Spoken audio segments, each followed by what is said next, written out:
गुलाम भारत की कई दास्तां हैं जो इतिहास के पन्नों में दर्ज हैं। ये कहानियां अलग अलग हैं। कोई आपका सीना गर्व से चौड़ा कर देती है तो कई रगों में दौड़ते खून को खौला देती है। इसके साथ ही कई कहानियां आंखों में आंसू ले आ देती है। जब भी देश के इतिहास के दर्दनाक कहानियों की बात की जाती है तो सबसे पहला नाम जलियांवाला बाग नरसंहार का आता है। लेकिन अब पता चला है कि अमृतसर में एक और जलियांवाला बाग है। जी हाँ, जलियांवाला बाग जैसे ही एक और कुआं है जो ब्रिटिश साम्राज्य की भारतीयों पर की गई बर्बरता की कहानी चीख चीख कर सुना रही है। अंग्रेजों की भारतीयों पर क्रूरता, बर्बरता, अत्याचार की बात करें तो उसकी निशानियां आज भी भारत में मिल रही हैं। हम जानते हैं कि जलियांवाला बाग है अमृतसर में, जहां पर के मुंह बोलती तस्वीर है कि किस तरह पर निहत्थे लोगों पर गोलियां चलाई गईं। बहुत से लोग कुएं में कूद गए और वहां पर उन्होंने अपनी जान दे दी ताकि अपनी अजमत को बचा सकें। और भी बहुत से कई रूप थे अत्याचार के जो नज़र आते हैं आज भी। लेकिन आज हम उस स्थान पर आपको लेकर आए हैं जहां पर एक और जलियांवाला बाग है, बल्कि मैं कहूँगा कि उससे भी बड़ी क्रूरता की गवाही देता हुआ एक कुआं है जिसे कालियांवाला कुआं कहा जाता है। उस कुएं के बिल्कुल हम पास खड़े हैं। आप देख सकते हैं ये वो कालियांवाला कुआं है। अब इसे कालियांवाला कुआं क्यों कहा जाता है? क्योंकि भारतीयों को काले बोला जाता था उस समय, तो उसकी कहानी भी आपको बताएंगे। इसके बिल्कुल ठीक साथ ये गुरुद्वारा साहब सुशोभित हैं और एक समय था जब इसी कुएं के ऊपर गुरुद्वारा साहब सुशोभित थे। इसकी सारी कहानी आपको बताएंगे कि किस तरह से गुरुद्वारा साहब जो है वो अलग बनाए गए और कुआं जो है एक बड़ी निशानी अंग्रेज़ी हुकूमत की जो बर्बरता है उसकी है, वो यहाँ पर है। इसके अतिरिक्त कुएं के बीच में आपको लेके जाएंगे, अंदर लेके जाएंगे और इसका अंदर से नज़ारा दिखाएंगे। इसकी कहानी आपको बताएंगे कि इसकी कहानी क्या है। और ख़ास बात यह है कि एक ऐसे इतिहासकार से आपकी मुलाकात करवाएंगे जिन्होंने इसकी प्रेडिक्शन की थी। इसके बारे में बताया था कि यहाँ पर कंकाल निकल सकते हैं उन भारतीयों के, उन भारतीय सैनिकों के जिन्होंने देश के लिए शहादत का जाम पिया। और सबसे बड़ी बात, जो म्यूटनी हुई थी उसमें एक बड़ा रोल उन शहीदों का है जो जिनके कंकाल इस स्थान से पाए गए। और 165 साल तक वो राज यहाँ पर दफन रहा कि किस तरह से अंग्रेज़ों ने भारतीयों पर जुल्म ढाए थे। और इसी स्थान पर और भी निशानियां हैं जो आपको हम दिखाते रहेंगे। पहले आपको कुएं के बीच में लेके जाते हैं और वहां पर बातचीत करेंगे। अमृतसर के कस्बा अजनाला में कालियांवाला कुआं है जहां पर 157 साल तक ब्रिटिश सैनिकों की क्रूरता का इतिहास दफन रहा। ब्रिटिश सरकार के बागी जिन्हें अजनाला में लाकर शहीद किया गया, उन्हें सबसे पहले अजनाला की इस जेल में लाकर रखा गया था। ये जेल की वही पुरानी सलाखें हैं जिसके पीछे उनको कैद कर दिया गया था। और बताना चाहूँगा कि ये कमरा इतना छोटा था कि यहाँ पर जब उनको 282 सैनिकों को यहाँ पर डाला गया तो वो बहुत से लोगों का यहीं पर दम घुट गया और वो यहीं पर शहीद हो गए। इसके लिए और जानकारी हासिल करेंगे। अंदर के दृश्य आपको दिखा रहे हैं, इसको प्रिजर्व किया हुआ है। और उसके बारे में बातचीत करने के लिए हमारे साथ इतिहासकार सुरेंद्र कोचर हैं, उनसे बातचीत करेंगे। ये जेल जो हम दिखा रहे हैं इसमें कितनी सच्चाई है? देखिए, जिस सबसे पहले जो वहाँ से पकड़े गए अजनाला से, दरिया से जो पकड़ के लाए, तो अजनाला में और कोई जगह नहीं थी और ये तहसील भी तब बन रही थी। तो इसके अंदर जो आज बंद है, नहीं दिखा नहीं पाए अंदर से, तो एक कोठड़ी बनी हुई है कि उसके अंदर ना दरवाज़ा है ना जो मालिया वगैरह रखने के लिए। उसी कमरे में उनको ठूस ठूस के जो भरा गया। तो नेचुरल कि हुमस का मौसम था, थके हारे थे, 2 दिन से वो भाग रहे थे, पिटाई भी काफ़ी हो चुकी थी उनकी, जो मारा भी गया था उनको काफ़ी ज़्यादा, तो अंदर अर्धमुर्शी हालत में थे। तो इसलिए जब अगली सुबह जब जहाँ से 10 कदम की दूरी पे वो ग्राउंड है जहाँ पर उनको मारा गया, तो जहाँ से लेके जाते समय उनमें से आधे तो अर्धमुर्शी हालत में थे, वो चलने की हालत में भी नहीं थे। तो इसलिए उनको जिंदा ही जो कुएं में जो लास्ट में जो हमने पिंजर निकाले वो इन्हीं सोल्जर के थे जो जिंदा बचे थे लास्ट में। बिल्कुल, ये जो स्थान है यहाँ से, यहाँ पर जो इन्होंने बताया कि यहाँ पर उस समय तहसील थी, जेल भी नहीं थी, तहसील थी, सलाखें जेल की तरह थी। और उसके अंदर एक मालिया रखने के लिए एक कमरा था छोटा सा, जिसमें ना हवा की व्यवस्था थी और ना पानी की व्यवस्था थी। उसमें ठूंस दिया गया उनको लाकर और यहाँ से घड़ीसते हुए सुबह जब यहाँ से निकाला गया, यहाँ से घड़ीसते हुए जो कुआं हमने आपको दिखाया है वहाँ तक इनको ले जाया गया और वहाँ पर इनको जिंदा दफन कर दिया गया। इसी जगह पर वो तहसील है जिसमें एक कमरे को उस समय जेल में तब्दील करके 282 भारतीय सैनिकों को ठूस ठूस कर भर दिया गया था, वैसे ही जैसे पशुओं का चारा भरा जाता है। इस कुएं की क्या हकीकत है आपको बताते हैं इस रिपोर्ट में।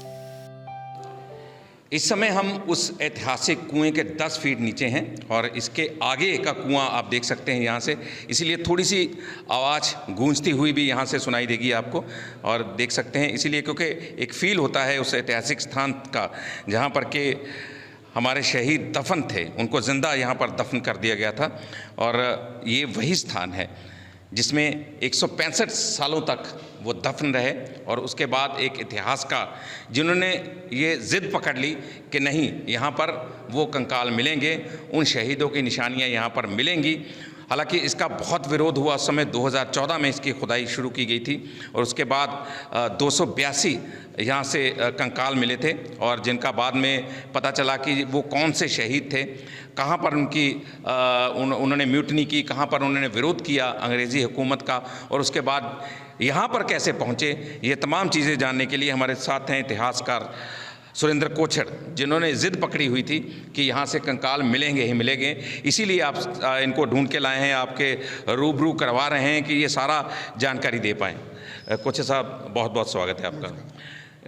कोछड़ साहब, हम ये इस कुएं के आसपास चलते हुए बातचीत करेंगे क्योंकि ये आपने जो इतिहास इसका खोजा था आपने, तो कैसे आपको पता चला था कि इस स्थान पर ये कंकाल पड़े हुए हैं? जी, सबसे पहली बात को जो जिसने जो किया सब कुछ, फ्रेडरिक हेनरी कूपर जो अमृतसर का डिप्टी कमिश्नर था, उसने एक बुक लिखी थी उसी इसके सभी जो होने के बाद 1 साल के बाद, तो उसमें उस बुक में जिक्र किया था उसने सारे एपिसोड का।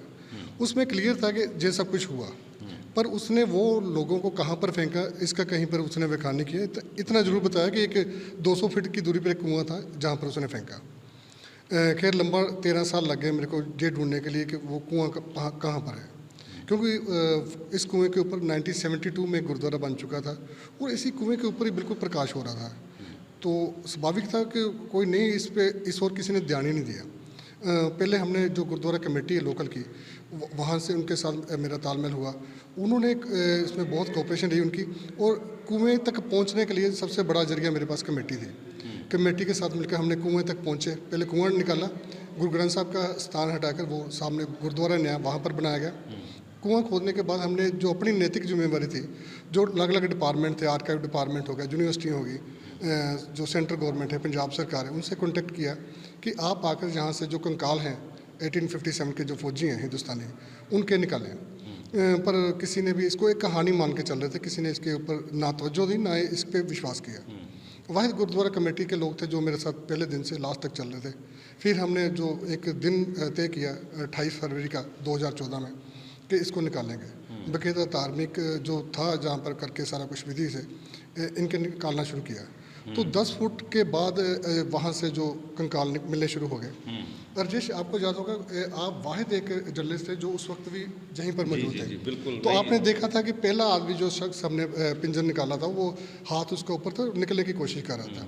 जैसे कि मैंने अपने मेमोरेंडम जो दिया था डिप्टी कमिश्नर को, उसमें मैंने बड़ा क्लियर लिखा था कि इसमें कुछ बहुत ज़्यादा गिनती में लोग गोली से मार के फेंके गए हैं, तो कुछ लोगों को जिंदा फेंका गया है। तो जो जिंदा फेंके गए लोग थे वो लास्ट तक स्ट्रगल करते रहे कहीं किसी तरीके से कुएं से निकले हैं।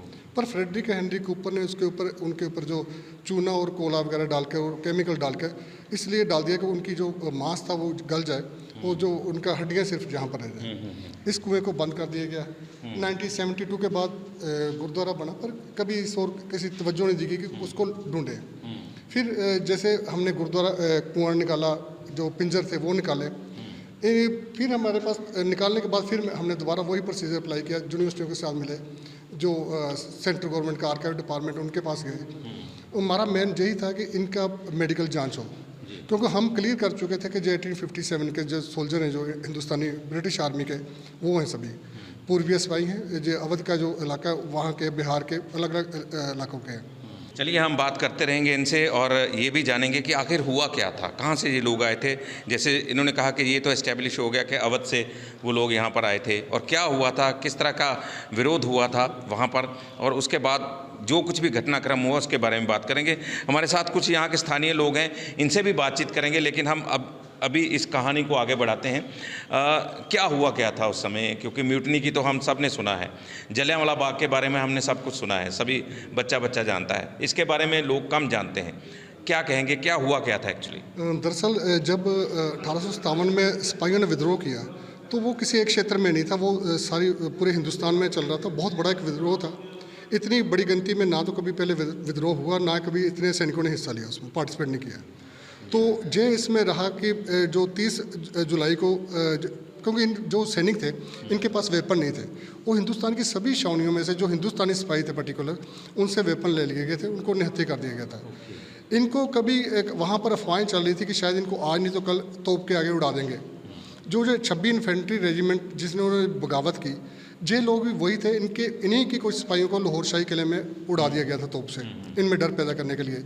आखिर 30 जुलाई को एक अचानक शाम के टाइम 7 बजे के करीब एक काली स्याह अंधेरी छा गई। इनके पास अच्छा टाइम था। इन्होंने जो प्रकाश पांडे था, जिसके नाम पर FIR भी दर्ज हुई, जो सभी को लीड कर रहा था, उसने मेजर स्पेंसर जो वहाँ पर नियुक्त थे और 2 इंडियन जो ऑफिसर थे, उनको उन्हीं की तलवार से ख़त्म करके ये लोग वहाँ से भाग निकले। जब ये लोग रावी दरिया के पास पहुँचे, जो जहाँ से महज कोई 7-8 किलोमीटर है, तो वहाँ से इनको पैदल रावी दरिया पार करना था। अगस्त का महीना था, जुलाई का, बरसातों का मौसम था और पानी काफ़ी उफान पर था। तो इन्होंने जो गांव था सोड़ियाँ, वहाँ के चौकीदार से कांटेक्ट किया कि हमें ये रास्ता बताया जाए जहाँ कैसे हमने दरिया पार करना है। उसने तहसीलदार प्राणनाथ को से बता दिया कि जो बागी सिपाही हैं वहाँ पर पहुँच चुके हैं। इनके बारे में सभी को पता था कि लोग बगावत करके भागे हुए हैं। उसने उसी वक्त जो अमृतसर के डिप्टी कमिश्नर थे फ्रेडरिक हेनरी कूपर, जिन्होंने किताब लिखी क्राइसिस इन द पंजाब, तो उसको उसने इतला किया। वो जहाँ के जो लोकल रईस थे, शमशेर सिंह संधा वाली हो गया, जो वो दूसरे लोग थे, वो सभी अपने सिपाही लेकर रावी के पास पहुँच गए। गोलीबारी हुई और 200 के करीब सैनिकों ने, जो बागी सैनिक थे, उन्होंने दरिया में छलांगे लगा दी, कुछ गोलियों से मर गए। कुछ की लाशें जो पता नहीं चली, 50 के करीब वो थे। जो बाकी सैनिक बच गए, उनको पकड़कर आधी रात को जहाँ पर लेकर आया। कूपर ने अपनी बुक में भी लिखा है क्राइसिस इन द पंजाब में 62 पेज नंबर पे कि वो उसका इरादा था कि उसी दिन रात को इनको फांसी पर लटकाया जाए, पर पॉसिबल नहीं था क्योंकि बरसात बहुत ज़्यादा थी, एक बड़ा रस्सा चाहिए था। तो वो अगले दिन बकरीद का दिन था, 1 अगस्त का, उस पर डाल दिया गया। जिन सैनिकों को लाया गया था, उनमें से बहुत सारे सैनिकों को तहसील में बंद किया गया, जो खाली तहसील है, और कुछ को थाने में बंद कर दिया गया। जो तहसील वाले जो सिपाही थे, उनको 10-10 करके अगली सुबह निकाला, 6 बजे गोली मार के एक अलग जगह पर रख दिया गया।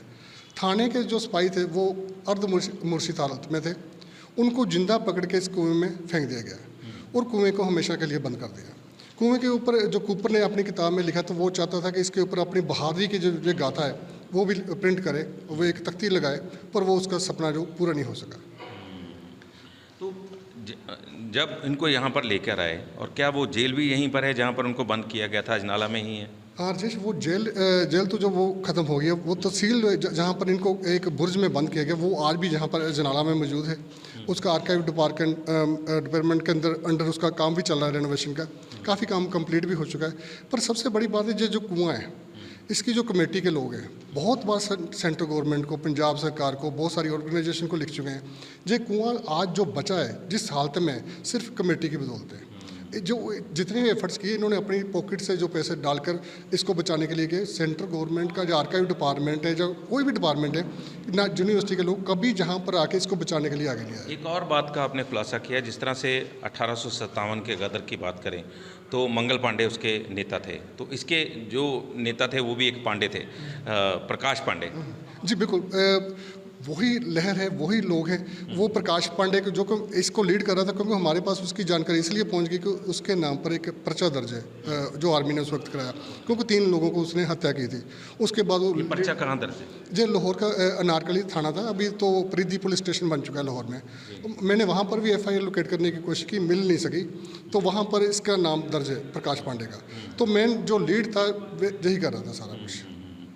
कितने लोग थे जो मतलब वहाँ से टोटल जो आए थे, और इसके अतिरिक्त यहाँ पर कितने को दफना दिया गया? क्या किसी को ज़िंदा भी ले जाया गया, या सभी के सभी यहाँ पर दफना दिए गए? रजय जी देखें, सबसे पहली बार जो आपके चैनल पर एक जो अहम खुलासा हो रहा है कि जो 282 सैनिक तो वो थे जिनके हमने कंकाल निकाल दिए। एक सैनिक ऐसा था जो रात को पकड़ के कुछ सैनिकों को रात को पकड़ के लेके आए थे। कूपर ने वो सैनिक, उसने अपनी बुक में भी उसका जिक्र किया कि उसने उसको अलग से रख लिया। उसका ये था कि जो उसकी गर्दन काट के जो ब्रिटेन की महारानी है उसको गिफ्ट करनी थी, पर वो रानी जहाँ पर आई कभी नहीं। उसके ना आने के कारण वो उसको पहले काफ़ी देर तक जिंदा रखा, फिर उसको लाहौर ले जाया गया। जो ब्रिटिश ऑफिसर थे उनके सामने उसको गोलियों से उड़ा दिया गया और उसकी गर्दन काट कर ब्रिटेन भेज दी गई। क्या नाम पता है उसका? क्या नाम? नहीं, उसका अभी तक नाम नहीं पता चल सका। एक वो क्योंकि म्यूजियम में आज भी उसकी जो खोपड़ी है, स्कल है, वो आज भी पड़ा हुआ है। जी बिल्कुल, ये भी एक बहुत बड़ा खुलासा है। 282 तो यहाँ पर शहादत का जाम पी चुके थे, इनको यहाँ पर दफना दिया गया था। लेकिन एक और सैनिक था जिसको यहाँ से उसकी गर्दन काट कर महारानी को गिफ्ट करने की जो बात सोची गई थी कूपर द्वारा कि उनको गिफ्ट किया जाएगा, लेकिन उसको फिर बाद में उसका कत्ल कर दिया गया, उसको शहीद कर दिया गया। पहले तो इस कुएं को खोदने की बात को लोग मजाक में उड़ा देते थे, लेकिन जब कंकाल निकलने शुरू हुए तब सबके सब सन्न रह गए। कुएं से निकले कंकाल के डीएनए तय करना मुमकिन नहीं है, क्योंकि उनके मिलान के लिए कोई मौजूद ही नहीं है।